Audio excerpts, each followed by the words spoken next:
And one of my favorite quotes is, you're not going to get beat by AI. You're going to get beat by another human using AI. You're listening to Being Built. I'm Aaron Davis, the founder of Reliant Search Group, an executive search and tech staffing firm. I'm here with Mark Wyatt of Quantiv Group. Welcome to the show. Thanks. Good to have you. So we go way back to the local coffee shop where I run into you all the time. And I don't remember where it was. It was at a conference. We started chatting it up about the kind of the product you're building and the work that you do. And I was interested. Whenever I'm interested, I assume my listeners will be too. So tell me a little bit about your background. Remind me of kind of how you got into this whole career path and what are the roots of where you're at now? Yeah, I'm come from pretty humble beginnings. Okay. I'm a serial entrepreneur from way back, right out of high school. Okay. What was the first business you started? Oh, yeah. I'm curious because it's something weird, I'm sure, right? Yeah. Repairing vinyl seats in restaurants. Oh, okay. That's cool. First ones. Then I went into window tinting cars and all kinds of stuff. Eventually, I started a sign company up in North Dayton doing just vinyl graphics on the sides of trucks and vans. Okay. It was actually I think it was the first company in Dayton to do computer-generated vinyl graphics on the sides of trucks and vans. Yeah. Okay. A lot of the sign companies were my clients. I would wholesale a lot of what I did to them. Okay, so you started in the signs, and then they became your competitors, if you will, became your clients. Huh? Yeah, that's cool. And then the franchises moved in, and the market started to not be as good. So in about 94 or 5, I started to look at this thing called the internet. Right. I had to explain to everyone I knew what it actually was. Yeah. But it intrigued me, and I thought, wow, this is pretty cool. Yeah. So by 2000, I rebranded my company, and a NCR spinoff company bought it from me. Oh, interesting. Okay. I was doing this thing where I was hooking databases into websites to generate content. Okay. So, I know today that's no big deal, but back then, that was a big deal. Yeah. So, they basically bought my little company and flew me around the country doing Fortune 500 consulting in web stuff. Interesting. So that came as part of the acquisition deal, I guess. You had a little. I had to work for him for 3 years. I basically entered corporate America as a vice president. I'd never worked in corporate America. Interesting. Before. from a sign and graphic guy to corporate VP, huh? That's cool. Yeah, that's cool. And then fast forward, there's some steps along the way, I'm sure. Oh yeah. I stayed there, did the buyout there, then started another little startup. Web development, software, started turning into software development. Okay. So for the next 20 years, I went through several iterations of little companies, doing stuff like Library of Congress, built the online publisher portal for all the publishers in the United States on Oracle technology. U.S. Bank built their first online reverse auction. Speedway, their very first e-commerce. So I was doing all of this high risk, bleeding edge stuff. Yeah, but it was really what drove it was just to pay my bills. I didn't have some big grand scheme of anything. Yeah, it was just the next deal in front of you, right? Yeah, that's fun though. That's a big impact. Just getting it done, just taking care of your needs, and you're making a big impact in the world to some big brands apparently. I would go out and find this business myself. Through guerrilla marketing and calling, and cold calling. I didn't. Way we met, just handshakes, huh? Yeah, I didn't have the family and friends deal that a lot of technology companies had. I didn't know anybody, So I had to pound the pavement to get all the business I did. But I got into Kroger. I got into Time Warner, and started doing data warehousing and ETL and I would sell this stuff myself, but I'm a developer. So then, and a solution architect. So then I'd have a team that would help me build it. Okay. And so I was just kind of going through wearing that a bunch of different hats, huh? Yeah. So tell me a little bit about Quantiv Group. What are you up to these days? Yeah. So 5 years ago, I decided to start a new consulting where I would basically help technology companies. I wanted to help other tech companies with sales and marketing. And I talked to dozens of CEOs of tech companies in the region, in the area, Dayton, Cincinnati, and they all seem to have the same type of problems. They'd hire salespeople, they'd fire them, hire marketing companies, fire them.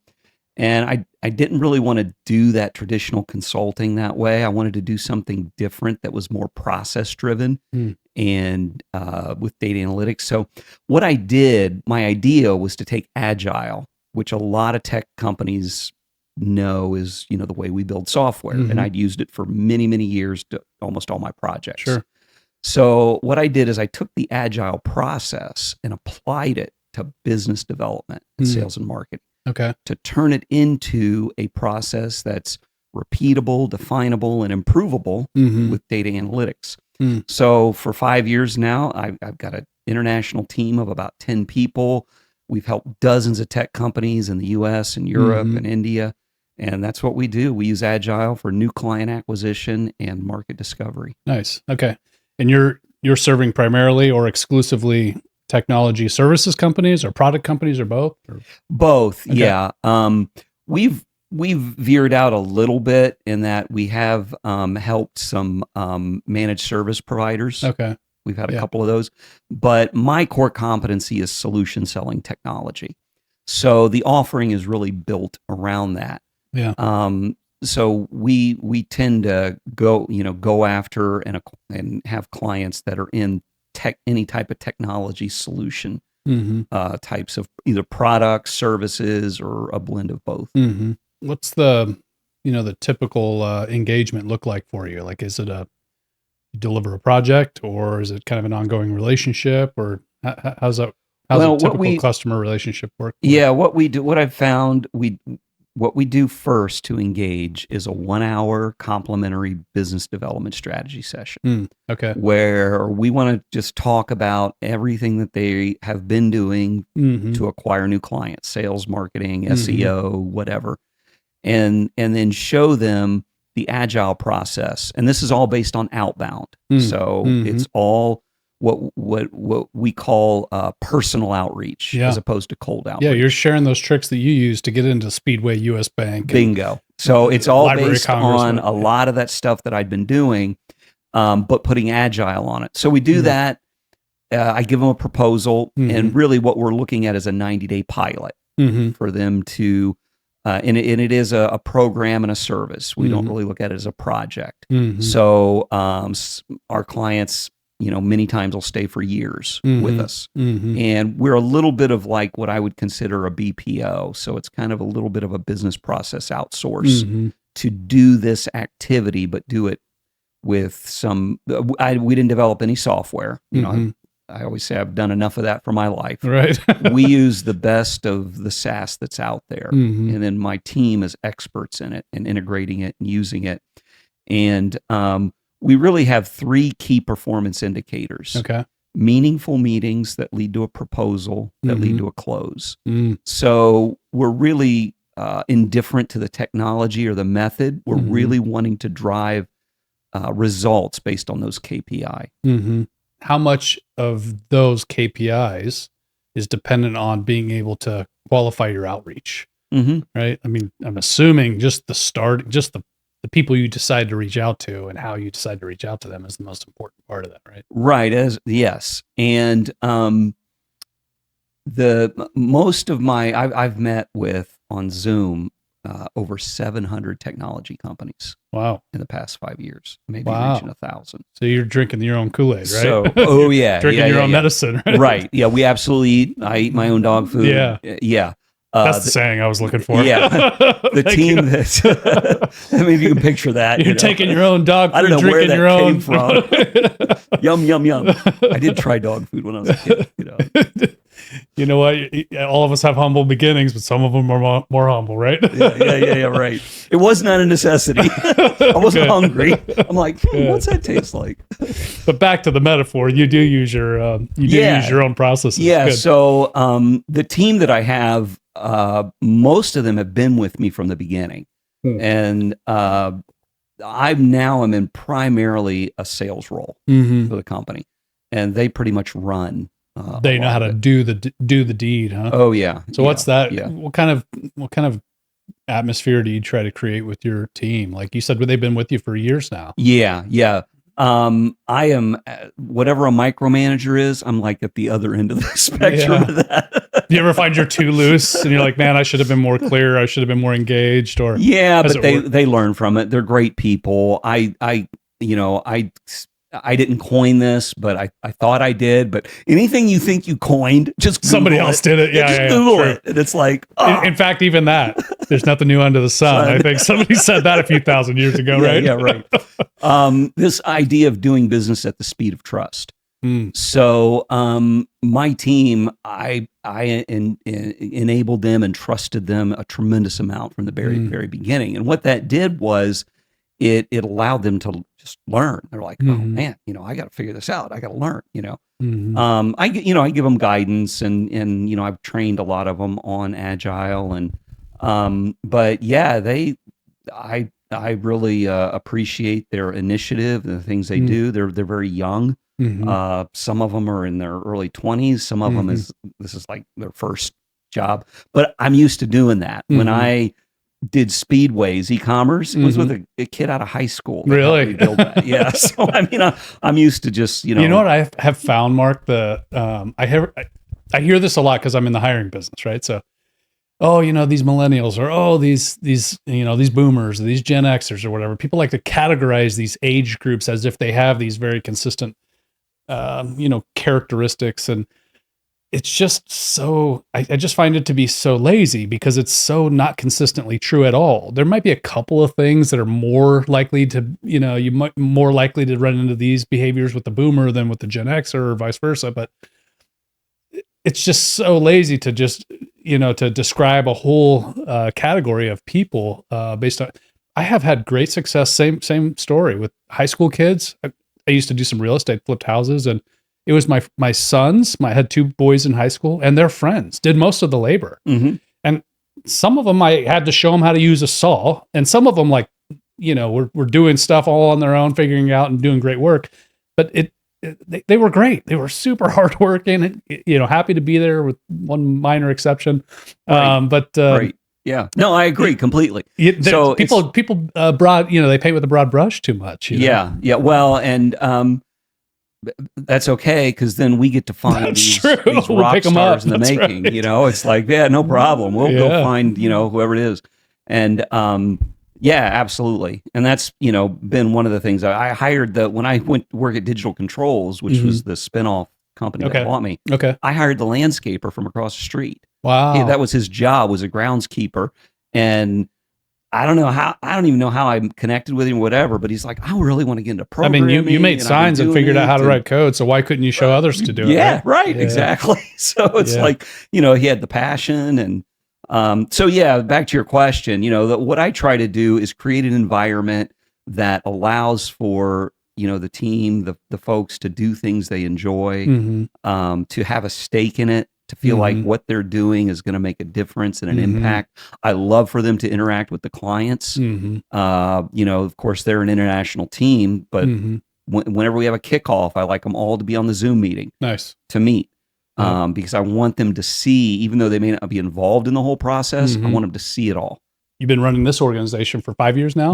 What's the biggest challenge you've run into putting this operation together and building that team and serving the customers the way you do? Yeah. I mean, I don't know if this is a term, but I call it like client zero. Okay. The very first, almost not even a client that is like a partner that says, that's a interesting idea. I've not heard of that. Yeah.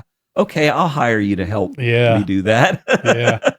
So I think that was kind of the hardest, one of the hard things. And it is for all my tech clients that are, not all of them, but the ones that are startups. They're building something novel, or they're building something novel. They don't have their first client. I was just talking to a guy the other day, and I'm like, I know what that's like. So, that's for just like any of my tech clients, the sales and marketing and acquiring new clients and that part of it. But I think the pandemic was kind of one of the kind of weird, strange things that happened. True, you were young at that point when that all kicked off, right? Because I started this in 2019. So it was just barely a year into it, and it's like, lockdown. I started the first version of my firm in 2019 too, experimented with some things, all while the macroeconomic conditions were being manipulated in ways that. And people ask me, "Was it COVID?" I have no idea. I don't know. It's hard to know. Like, you can't really assess a real market in a situation like that, where there's kind of like, state actors shutting things down and whatever else. What's the real market think? Right. Yeah. Well, everybody's huddled in their homes and whatnot. So that challenge, before COVID, my perception was my market was Dayton, Cincinnati, Columbus, kind of this area, always had to meet in person, all of that. So the amazing thing that happened is that went away. Yeah. So I just latched on to this idea of now expanding my market nationwide to reach out to tech companies everywhere and anywhere. And what started to happen was it accelerated everything. Wow. So that was actually a great problem to run into, right? The pandemic was the best thing that happened to my company. Wow. Yeah, it was unbelievable. I doubled my sales in 2021. Wow. Just because you took the borders off, huh?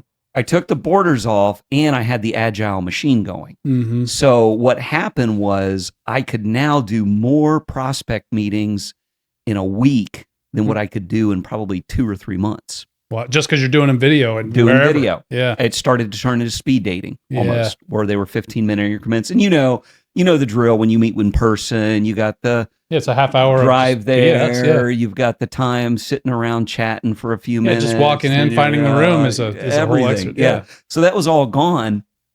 So not only was I able to do all this prospecting now and meet with all these people, around the country and eventually around the world, it gave me more data.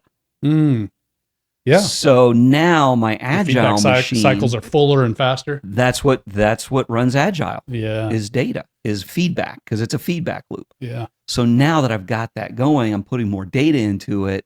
It's like my ideal client profile, my messaging, those are data points to us.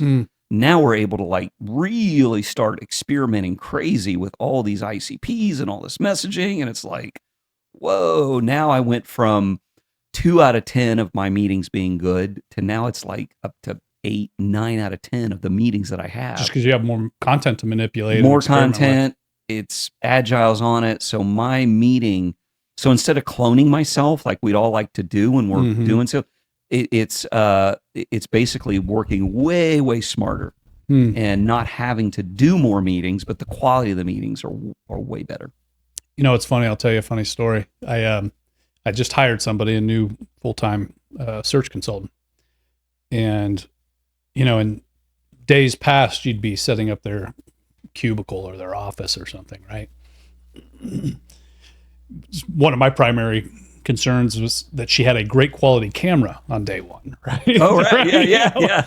Like, what kind of camera are you rocking? Is it just the laptop camera or should I ship you a good one, right? Right. But it's just things have changed, Yeah. I was assembling desks before. Yeah. Right now it's your kitchen table or wherever, your office, home office, or whatever. Yep. So the things that you care about are just very different. I didn't, when I was running a software company in town a few years back, it wasn't, we were concerned about standing desks, right? And customers came to our shop and, and that kind of thing. We didn't care about quality of video cameras. Customers came to it was mostly local customers that came to us, but man, things have changed a lot. Yeah.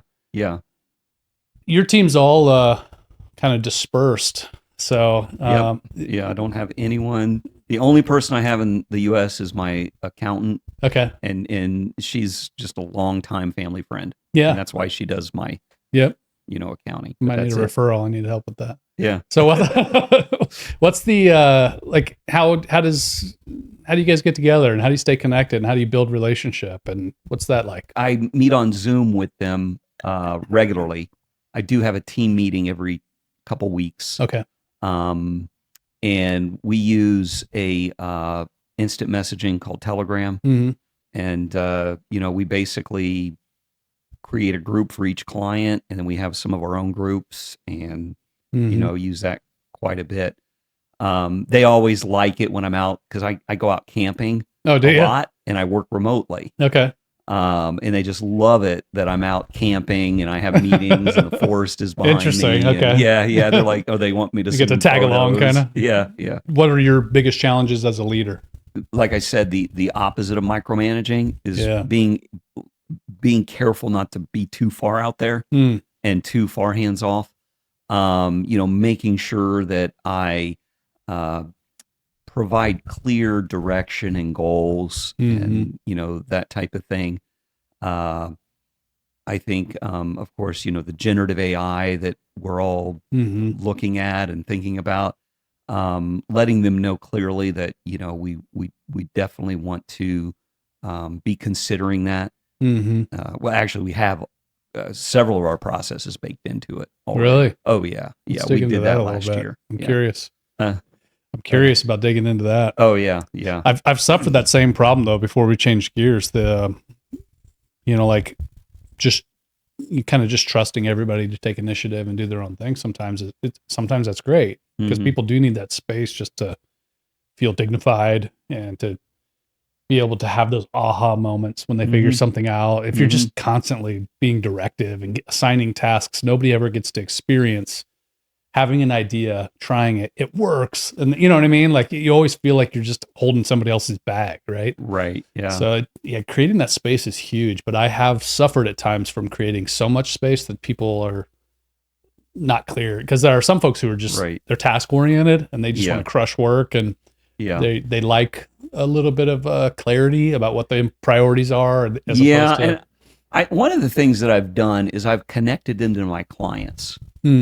Okay. So I make sure and let them know that the clients are really our bosses, all of us. Yeah. And we need to, without going crazy, I mean, we got to have good customers is important. That's right.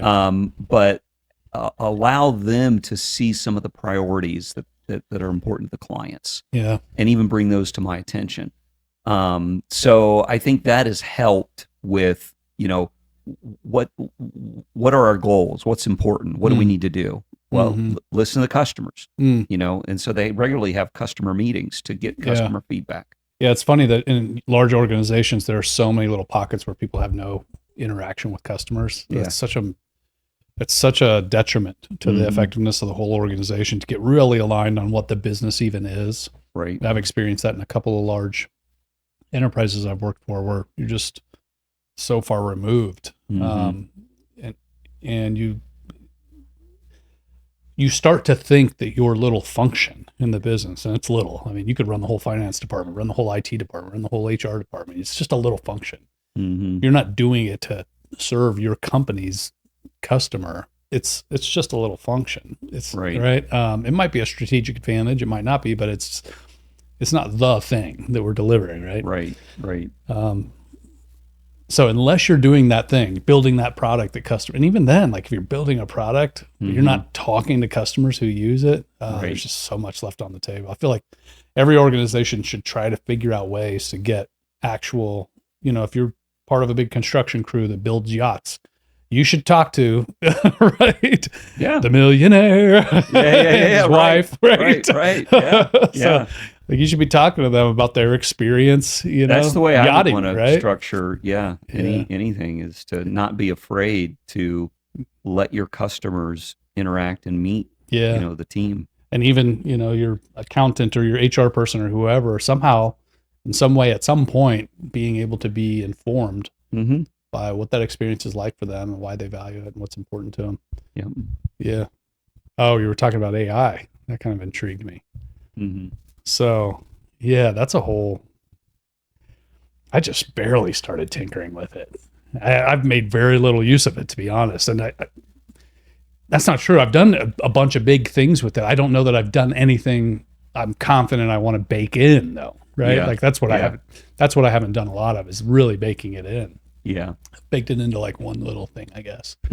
But I'm curious what that was like for you. Like, how deep did you go? Like, what are you guys doing with it? Well, I mean, it was last spring, I think, is when it started to just the language models pop up and Chat GPT and all that. And we're like, I was looking at it and got an account. And I started just kind of playing with it. Mm-hmm. I've had this idea of a sci-fi story for a long, long time. Okay. But I had the idea. I've got a lot of the ideas for it, but I would never take the time to write it. So I thought it'd be cool to have a ghostwriter. Just tell them all the ideas and write it. That's what I used ChatGPT for. Wow. It was so cool. Yeah. Yeah. I gave it the ideas and it wrote. I mean, it wasn't like a 100-page story. It was just a few pages. Yeah. But it was so cool. I'm like, this is amazing. Yeah. I used it to do bedtime stories. Yeah. For the kid, Yeah. Right? So I started playing. We would around make with up stories that. together. We would prompt the thing together. And I was testing it on some philosophical type Mhm. questions and get to debating with it. yeah. Oh yeah. And Yeah. and it would admit when it was wrong. Because Yeah. I would tell it, I'm like, well, what about this, and this? Oh yeah, you're right. Interesting. So yeah. I played. It's been a while, but it's probably last year. I played around with it a lot with stuff like that.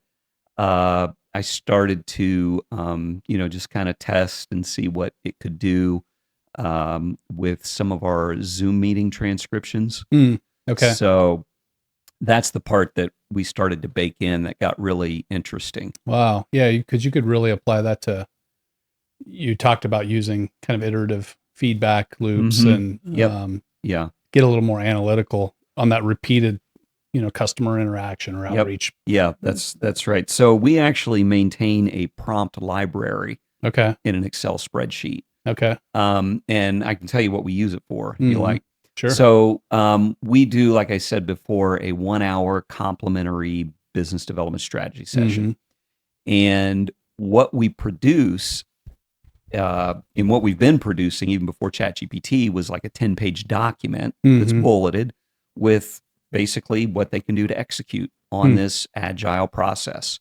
So it's a real value, to them that we give away just to build goodwill. Yeah. Well, what we figured out was, instead of having our team spend hours to come up with all these documents, ChatGPT can do it for us. And so the way that we do it, and the thing that I found out is, at the beginning, I didn't really ask any questions that I didn't already know the answers to. And so that helped me test it and start to trust what it was going to come back with.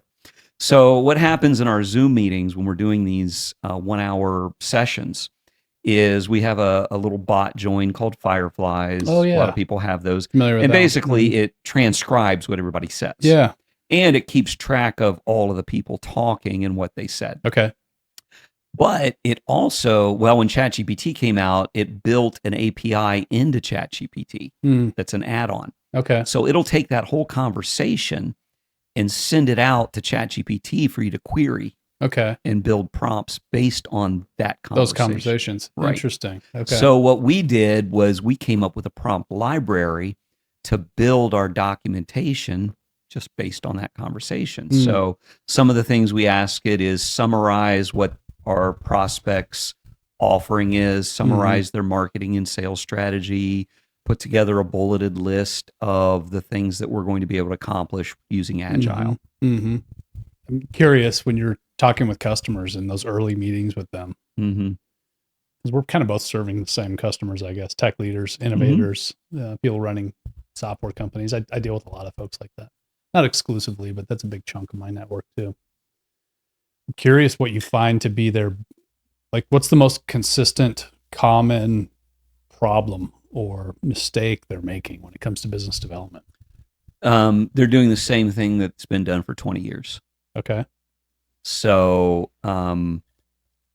what I feel like what we're doing, and we're not the only ones doing it. There's probably a lot of variations.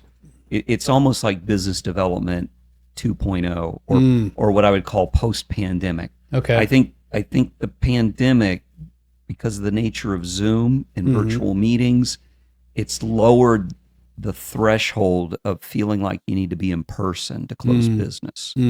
So I think that they could do a lot to capitalize on that. Really? Yeah, ability. And that's, and to open up their markets. And it's not 100%.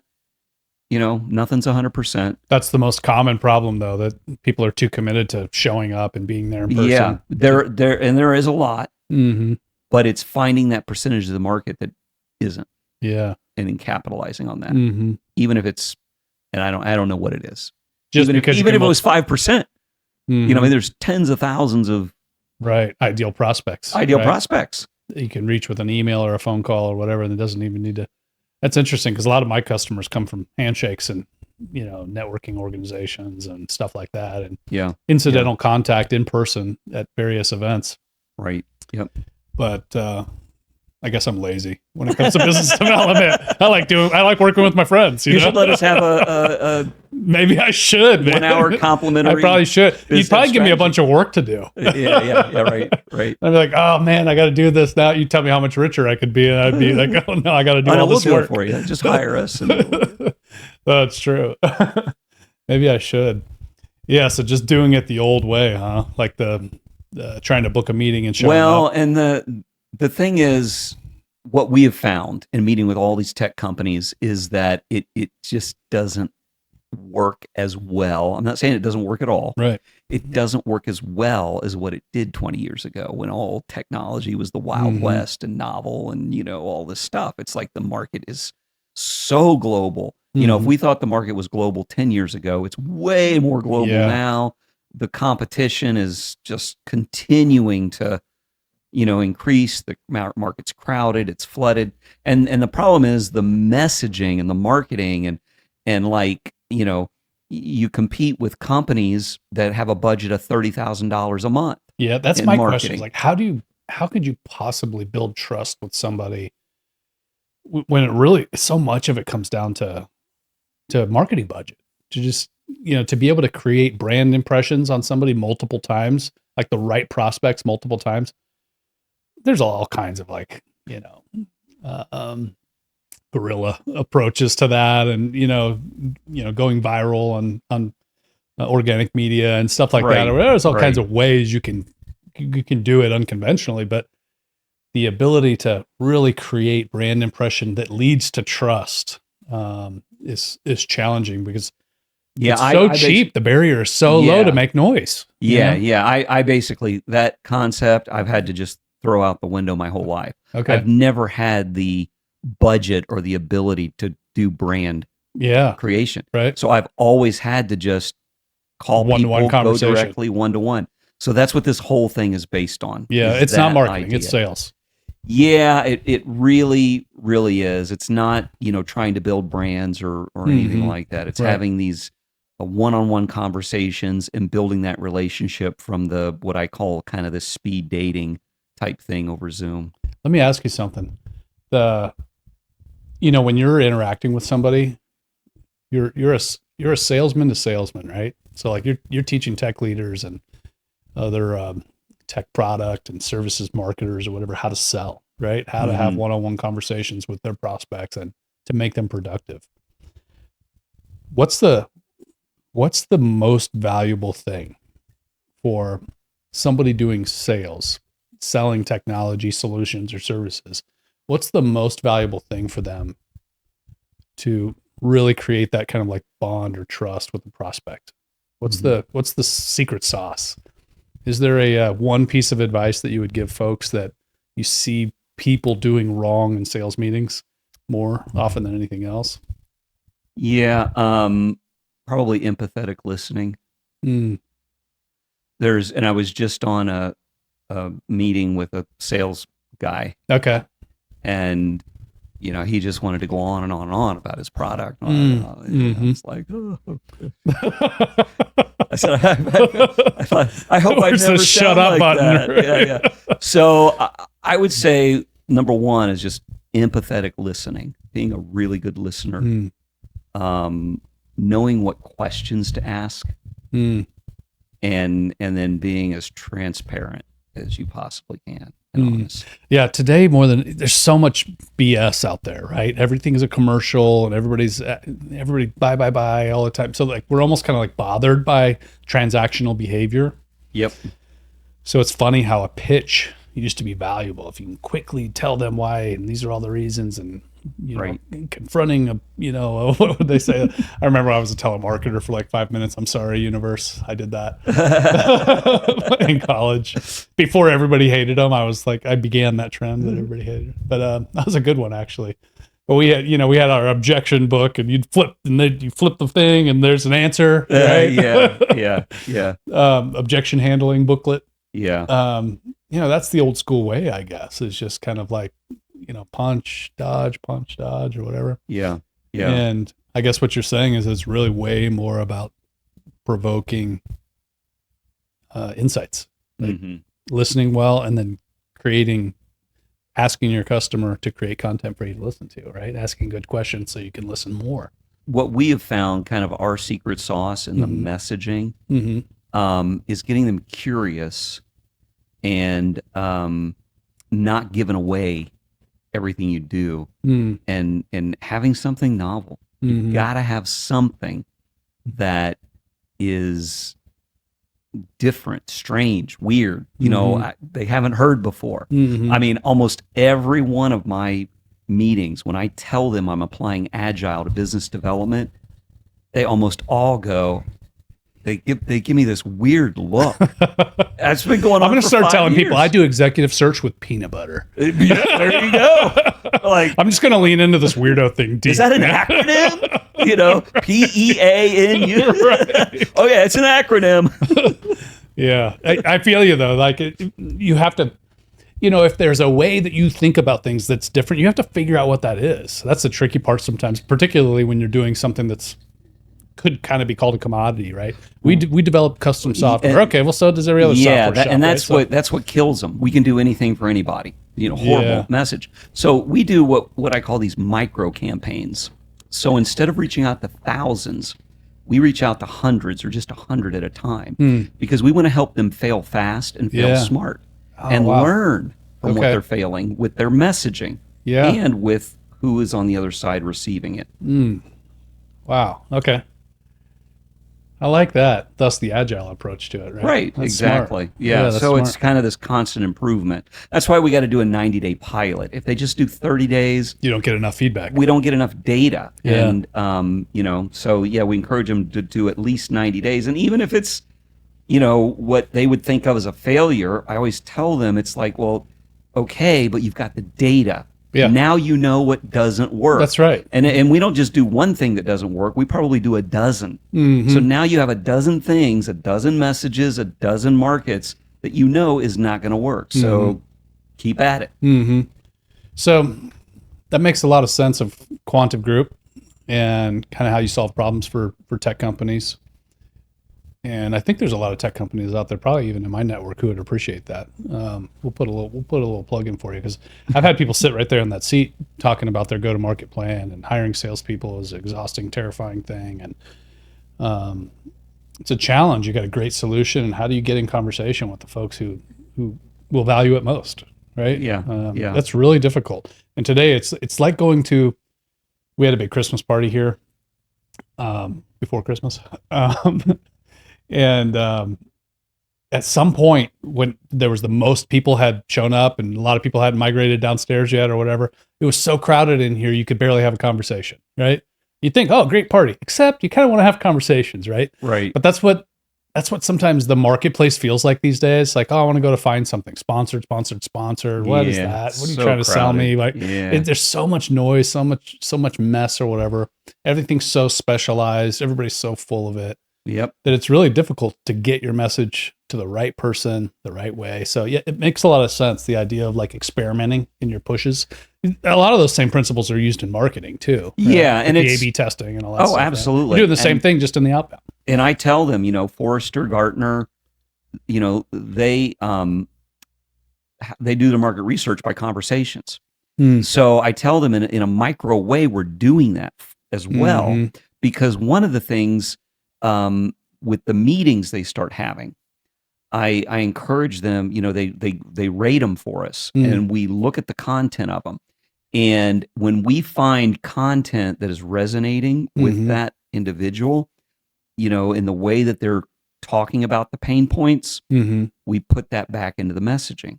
So now you're getting real world feedback from a market of not just what their problems are, but the way that they word their problems. Because it's not just about saying, I know you need software development. That's not always the way that they're going to explain what they need. They're going to describe it in a different way. So you've got to use language that's going to make them pause. It's like, you know what my problem is. Do you know how many more words there are in the English language now compared to like 2,000 years ago, right? Or at its inception or whatever, right? But there's a reason for that. We think in more nuance, right? So, that's right. Big is not the same as huge, right? They might be synonyms in some loose sense, but you use different words intentionally. Yeah, ginormous is a word. Right. Yeah. It's almost like this fun, outrageously big or whatever, right? Like it means something different than big, right? So it makes a lot of sense to pay attention to the small details. So that's a lot about Quantiv. I'm interested. I'm excited about what you built. It's cool. Oh, thanks. I'm curious how it's built you along the way. Like I kind of want to know more about you too. So you kind of came from making signs, getting into tech, built a couple of companies. What's happened to you along that way? Like what's the most significant thing that's different about you now compared to when you started this whole entrepreneurial journey back in the day? Like, what's it done to you to start companies and sell one and then started new companies? And I mean, I guess it's helped me, see what some of the important skills are, and refine those, kind of more of the soft skills, understand and see what those are. Of like I said, good listening, problem solving, communication. It's helped me to see that. It's also given me a real global view of things. Because of working with international teams. I mean, I've been doing that for about 15 years. Have you? But this team I have now is like from Eastern Europe to Brazil to Sri Lanka to spread Canada. out. Huh? Yeah, they're really spread out. Interesting. So it's really given me insight into the amazing talent and creativity in other parts of the world. Have you traveled much? No. Just on video, huh? Yeah, I tell people all the time, I travel the world on Zoom. I meet with people all over the world on Zoom. It's really, really cool. But they would love me to come out to see them. It is cool. That's all it takes is like, hey, you got a second to chat? And then you're in Brazil. It's unbelievable. Yeah. And when I get the whole team together sometimes, I'm like, okay, we're representing like how many continents here? This is so awesome. That is wild. But what's your biggest regret as a business owner and founder over the years? You ever look back and think that's the one that got away, or I really messed that up, or that hurt me really bad, or whatever? Yeah, I think not seeing the importance of getting myself into the sales role in all of my companies and just trying to really stay in that role. I think that has, because I love technology, I get enamored with it. I love the development. I love all that stuff. I almost, get too deep into that. So I think that if I was to go back, I would probably have focused more energy and time into that part of it. I feel like a lot of engineers, tech startups or whatever, suffer that. Again, I've had people in that seat and I've talked to them. What's your big problem? Sales. Marketing, go to market, whatever. And with all these tech companies, I've found the CEO and founder is, at least for what we're doing and for personal outreach and for new connections and new relationships, it's almost like there's no one better in that whole company, no matter how outgoing or introvert, it doesn't really matter. He's the guy that people are generally going to want to talk to. Well, operating officers exist for a reason. I mean, that CEO has to be the salesperson even at the enterprise level. Like that job never stops. You want to be the chief of chiefs? You're a salesman, man. Yeah. I mean, that's the job. You want to be a founder? You're a salesman. Yeah. When I was at Digital Controls, the CEO was, I learned a lot from him because, that was like 20+ plus years ago. Mm-hmm. And that's what I saw him like. He's the face of the company. He's the sales guy. Mm-hmm. He's the one out there. Yeah. It might change more to PR and different kinds of salesmanship or whatever, but man, that's the job. It's beating the street and kind of building the organization's reputation and connections, right? Yep. Yeah. I've had to swallow that pill a little bit myself, building my own firm, just knowing that I'm never going to escape that responsibility. That's always going to be, if I'm going to continue to run this firm hands on, and I think I always will. Yeah. Until I can't do it anymore. Yeah. The other thing is for sales and marketing to always be a constant process, no matter how many clients you have, how much money you're making or not making. It needs to be an engine that's always going. I think that's another thing that I just didn't understand. I saw something really good today. It was something I saw online. The best salespeople, you'll never know when they're having a great month or a bad month. They're behaving the same way. They're just going hard, right? Yeah, right. They've got a process, they've got a standard, and they just hit it consistently. And whether their sales cycles, 9 minutes or 9 months, they're consistently executing their process. Mm-hmm. And if they're having a bad period, you don't hear about it. They're having a great period, you don't. And that kind of takes me back to another mentor I had once. What's up, Kevin? He was a sales mentor, I guess, when I was kind of learning sales in a new market. Mm-hmm. And he taught me that something he probably didn't create. He might have heard it from somebody and repeated it to me, but it was the first time I had heard it, and it was a big impact. He told me it's never as good as it seems, and it's never as bad as it seems.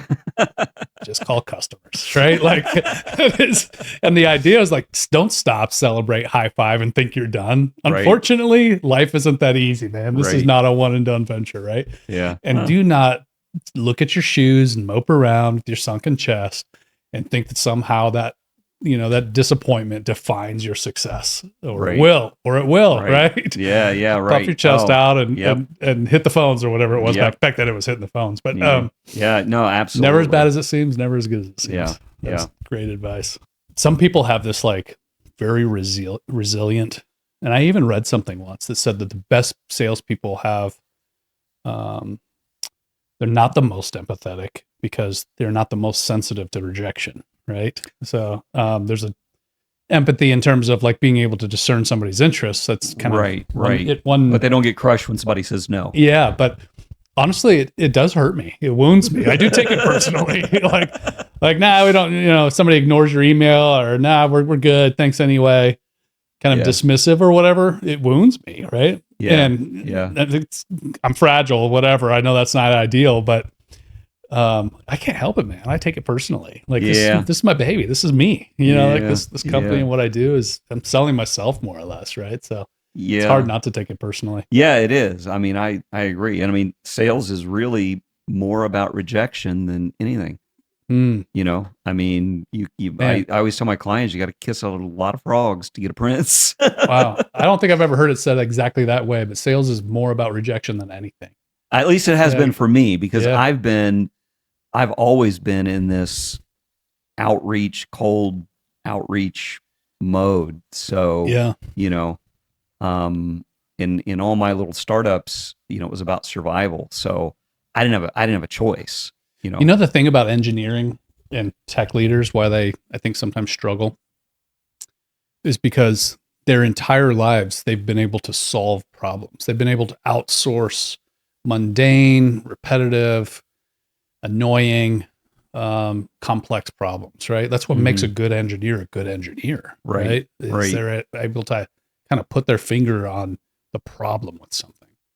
But sometimes when it comes to sales and business development, the problem is just you haven't had enough conversations, right? It's numbers. Not all. It shouldn't be completely dumb. Like you can make it smarter, but you can only make your activities so smart. Oh, right. No, that's a big component. Yeah. And most of the technology companies that I talk to, it seems like sales is just kind of this magical thing that kind of happens or doesn't happen. Yeah. And so that's one of the barriers I have to overcome. You know, I have to explain to them that it's not really that. I mean, it seems like it, but there is part of it is the numbers. Yeah. Sometimes you can't outwork hard work. Like there's a think smarter, not harder. Well, yeah, you should. Like your first thought shouldn't be to just go harder on something that's dumb. Right. Like right. make it smart. But at some point when it's as smart as that gets, then you just have to go hard. You just have, just have that. Yeah. Including smashing your face against rejection a ton of times, right? Yeah. That's exhausting. And I was guilty after I sold my first company. I was guilty of this kind of thing that, I dubbed like the Midas touch. You think everything you touch turns to gold. Mm-hmm. So, I rebranded my tech company. 6 months later, I sold it. I'm a VP, and so then when I leave, it's never as good as it seems, Mark. I'm like, I'll just start another startup and, easy. Blah. That was easy. Yeah. And it did not happen that way. So, that's what I've found many times. These tech companies, they've had this really good success kind of based on the friends and family plan or relationships, or they kind of got lucky a little bit. Yeah. And now when they go out to try to recreate that, they can't. And it's like, what's wrong? What's happening? Well, it's because of that factor, of the personal outreach and the numbers and how much work it really can take. I've observed that and I've been party to that with kind of the founder syndrome or whatever when it comes to business development. The founders, you just do it like I do it, but that doesn't really work. I mean, you can't. I mean, when you hire a sales staff and employ them with you give them a mandate and employ a number of them and equip them with tools and resources and whatever, and say, well, just do it like the founder did. Well, the founder has a completely different network, a completely different, level of vested interest in it, completely different, probably schedule and work ethic, right? Like, right. You're not going to employ people to work for you on a salary and commission schedule, and they're going to work 80 hours a week or whatever, right? So I think sometimes that just do it like I do it, shooting from the hip thing. Founders don't realize sometimes that they're lucky or they're successful because of their own personal networks or persona, right? That charisma they bring or whatever else. Yep. And so a lot of times I've seen tech leaders, founders struggle as they transition from, one person selling to those first however many customers. And like, oh, okay, let's duplicate that. Well, no, don't hit copy on that. You're kind of starting over, right? Right. Yep. No, I agree. Yeah, I've seen that. Yeah, that's a humbling setback, I think, because you try to measure like the necessary effort and tactics or whatever, but that's not a good point of reference, really. Yeah. So, what's next for you at Quantiv Group? Well, I mean, we're really growing. We had our best sales month in January that we've had the whole 5 years. That was your record month, huh? Record month. Yeah. Okay. We have more clients now than we've ever had. So I think just that dog food you're eating is good. Yeah, I guess so. It's filling you up. That's good. So I think just growing smart. Okay. Just growing smart, making sure the team isn't, overtaxed, that they have the resources they need, and is for some as bad of a word, generative AI and LLM and, all of that. I kind of look at it as, you if you're not careful, you could be what the record companies felt about MP3s and the internet, and all the, what happened to Blockbuster with Netflix, So I think that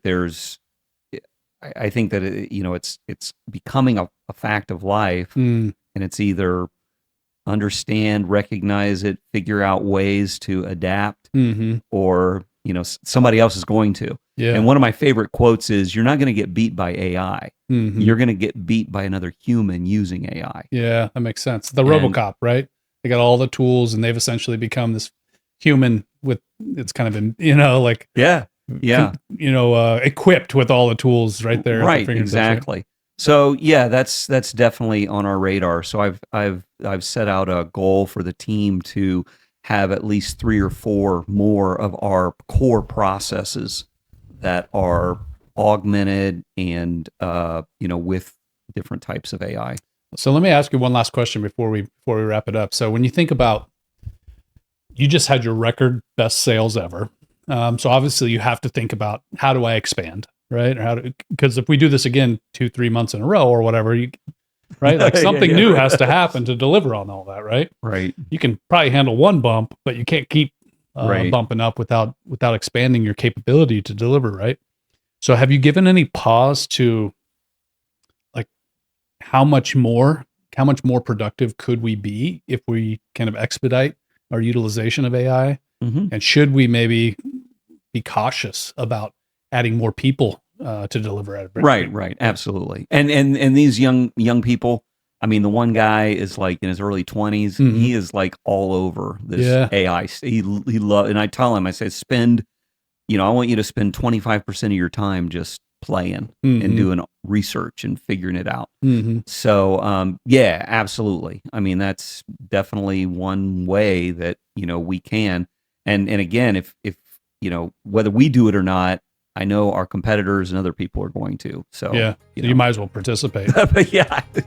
Cool. All right, Mark, this has been a great conversation. I appreciate you coming on the show. Yeah. Thanks so much for sharing your wisdom on sales with us. Oh, thanks. All right, man.